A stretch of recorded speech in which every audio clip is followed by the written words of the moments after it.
எல்லாம் தீபம் ஏற்ற முடியுமா? நீதிமன்ற வாசல் இருக்கிறது அப்படின்னு சொல்லிட்டு இந்து அறநிலையத்துறை அண்ணா இங்கே அழைத்து வரணும். இங்கே தூண் இருக்கு, அங்கே தூண் இருக்கு.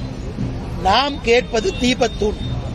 நாம் கேட்பது விளக்கு ஏற்றுவதற்காக இருக்கக்கூடிய தூண். அந்த தூண் தீபத்தூண் மேல 2 லிட்டர் அளவுக்கு மேல நெய் ஊத்தலாம். எத்தனையோ பண்டைய சமீப தமிழ் இலக்கணத்துல தீபத்தூணை பத்தி எழுதியிருக்கிறாங்க. உச்சி பிள்ளையார் கோவில் தூணை பத்தி எழுதியிருக்காங்க. அதற்கான வரலாற்று சான்று இருக்கு. அப்படி இருக்கும் பொழுது எல்லா தீபத்திலும் ஏற்ற வேண்டும் என்று கேட்கவில்லை, தீபத்தூணில் ஏற்ற வேண்டும் என்று கேட்டிருக்கின்றார்கள். இன்னைக்கு இந்த அறநிலைத்துறை சார்பாக வாதாடிய வக்கீல் ஜோதி என்ன சொல்றாரு?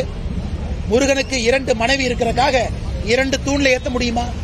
இது நான் கேட்கிறோம். மாநில அரசு ஒரு முருக பக்தர்கள் முன்பு மண்டியிட்டு மன்னிப்பு கேட்கணும். இந்த வாதத்தை வைத்ததற்கே மன்னிப்பு கேட்கணும்.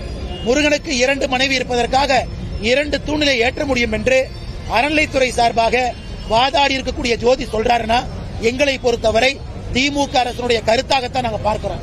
திமுக கிளாரிஃபை பண்ணணும் அவர்களுடைய கருத்தா. அதனால் எல்லா தூணும் கேட்கல, தீபத்தூண் தான் கேட்கல.